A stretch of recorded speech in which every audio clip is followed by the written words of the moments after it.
Oui, alors effectivement, enfin, le terme robot ou la robotique est très chargé par la science-fiction, par les films. Il faut peut-être donc s'attarder quelques minutes pour essayer de préciser ce que c'est vraiment, ce qu'on sait faire, d'abord sans même parler des armes, et puis ensuite dire qu'est-ce que ça signifie aussi dans les systèmes d'armes.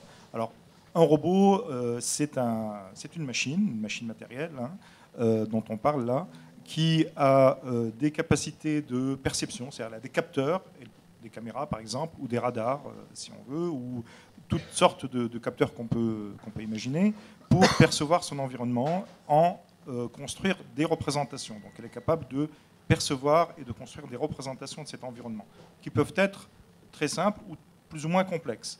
Et justement, le premier point, c'est que dans un environnement complexe, ne serait-ce que cette salle, c'est extrêmement difficile aujourd'hui de construire un système qui est capable d'interpréter les différents objets, de reconnaître les différentes personnes qui sont dans cette salle.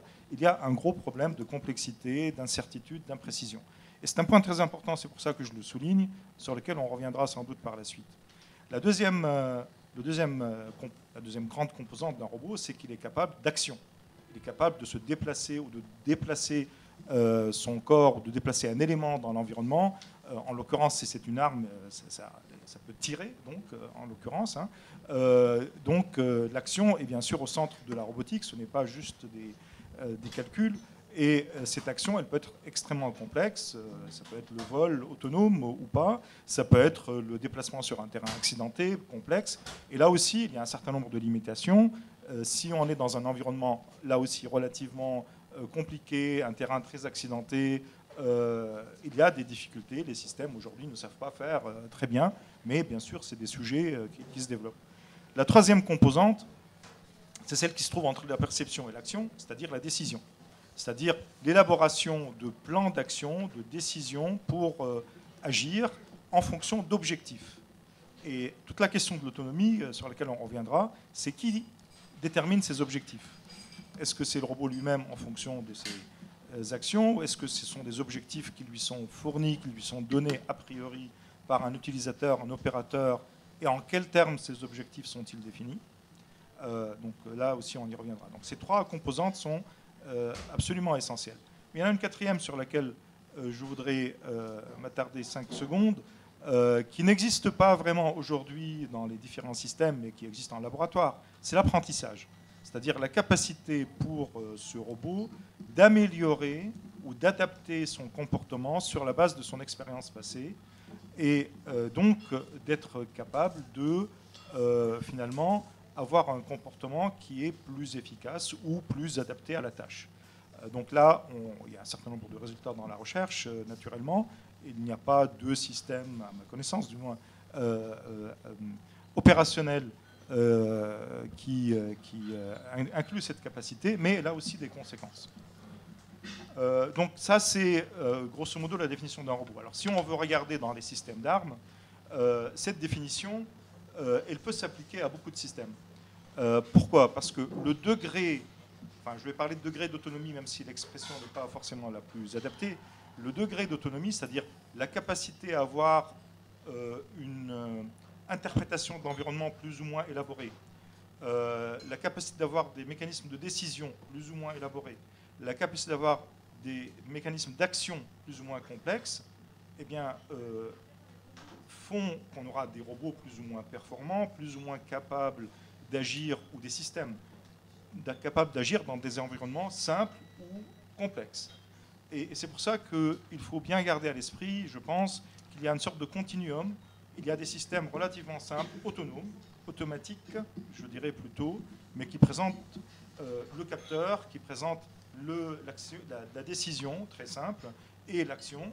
Et puis il y a des systèmes qui deviennent de plus en plus complexes parce qu'il faut analyser des environnements complexes. C'est là qu'on parlera plutôt de robots ou de systèmes autonomes que de systèmes automatiques. Mais il y a un continuum. Donc placer la frontière n'est pas évident. Et je vais citer juste un exemple de système d'armes qui existe depuis très longtemps.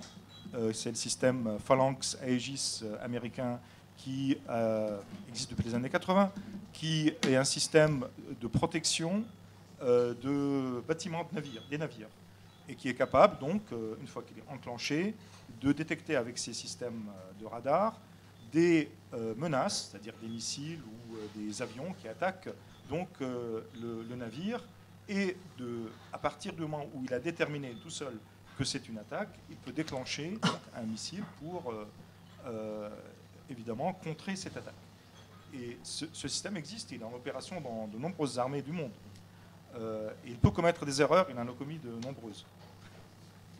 Oui, on est parti, alors si je vous suis, on est parti par exemple des systèmes de robots qui déminaient. Bon, là, donc là on était plutôt presque dans de l'humanitaire, après tout. On se disait, tout à fait, les robots démineurs, c'est des robots effectivement qui sont là pour détecter des mines. Pour la plupart, ils sont téléopérés, c'est-à-dire qu'un opérateur à distance va contrôler la trajectoire. Donc le robot, il est là simplement comme étant extrêmement peu autonome finalement. Il n'a pratiquement pas de capacité de décision.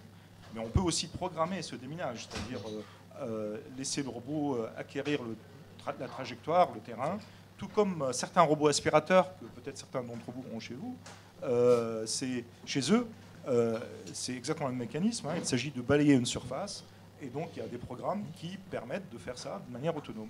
Et on peut à ce moment-là les utiliser pour, évidemment, le déminage. On est parti de ça, on est parti un peu de robots de ce type-là, puis après on a des robots effectivement véhicules, des robots terrestres ou aériens, et puis des robots effectivement qu'on arme. Et après avec la question effectivement de ces robots armés, de savoir si on les contrôle ou s'ils deviennent maintenant autonomes. C'est la fameuse question. Éric Germain, pour compléter justement sur l'état des lieux. Oui, disons qu'il y a une grande variété effectivement d'usages et de pistes de réflexion qui vont du robot mule pour porter des choses, pour robot brancardier, pour ne pas exposer. Les robots, la question qui se pose ici, c'est les robots qui peuvent être armés, qui pourraient délivrer, ouvrir le feu. Et ouvrir le feu sur des individus. Le Phalanx qui a été mentionné est un système anti-missile donc qui tire pour détruire des missiles qui arriveraient à une vitesse où l'opérateur humain ne serait pas capable de répondre. Donc c'est une machine qui décide d'intercepter une autre machine. Les questions ne sont pas tout à fait dans le même niveau de questions qui évidemment vont se poser quand cette même système pourrait éventuellement décider d'avoir cette même opération contre un individu. La question très compliquée est de savoir où nous en sommes aujourd'hui. Nous en sommes, comme cela a été bien dit, la question de l'environnement, la complexité de l'environnement est cruciale. Des systèmes qui ont cette composante de robotique concernent tous les milieux, de sous-marins, de surface, terrestres, aériens. Nous en sommes aujourd'hui, il suffit de regarder un petit peu, c'est assez intéressant d'aller dans le salon d'armement qui a eu lieu à Paris, Eurosatory, la semaine dernière. On voit un petit peu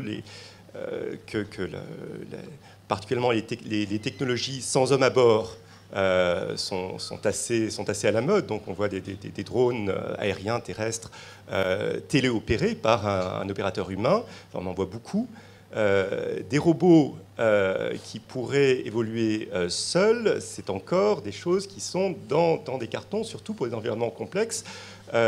Aujourd'hui, la plupart des opérations se passent où les forces militaires sont déployées dans des contextes urbains extrêmement difficiles. Le jugement humain pour respecter les engagements, aujourd'hui, l'état de la technologie est très très loin de donner cette capacité d'appréciation je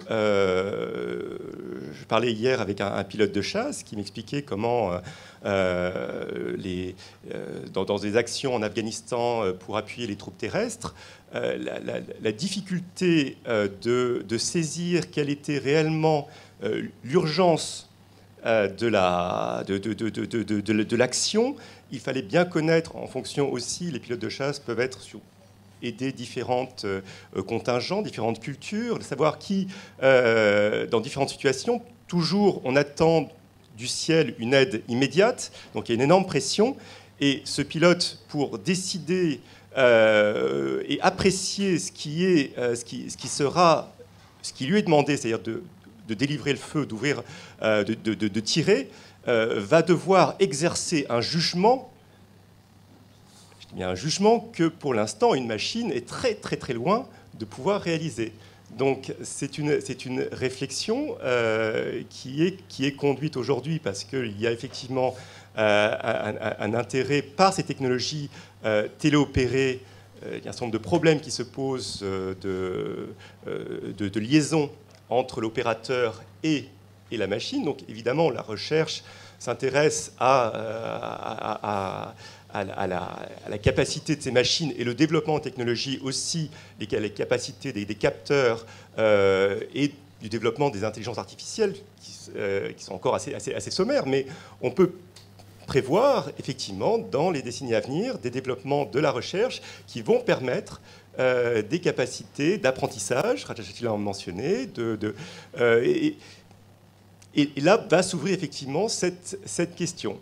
La temporalité de ces technologies, savoir quelle technologie, à quel stade de maturité, et on reviendra plus tard sur le droit international humanitaire, parce que c'est effectivement la contrainte, c'est que ces machines ne seront développées que si elles sont en mesure de répondre aux engagements du droit international humanitaire. Voilà. Quelle est cette temporalité? C'est une question très difficile encore aujourd'hui à mesurer. Très bien. Alors, il y a ces questions-là. Il y a toute la question aussi des degrés. Alors, on vient de parler des degrés d'apprentissage, de réaction, etc. Tous les degrés, effectivement, liés à cette question de l'autonomie. Alors, donc, si je veux développer une phrase complète, donc, je devrais parler de système d'armes robotisé à capacité d'ouverture de feu autonome. Voilà, si on veut cerner la réflexion autour de ces questions-là. Jean-Marie Fardeau, alors justement, vous avez lancé avec votre organisation une campagne l'année dernière et vous insistez beaucoup justement autour de ces questions de degrés, c'est des questions d'appréciation pour essayer de pouvoir non seulement faire un état des lieux, mais au-delà de l'état des lieux, savoir effectivement où mettre le curseur pour accepter ou pas.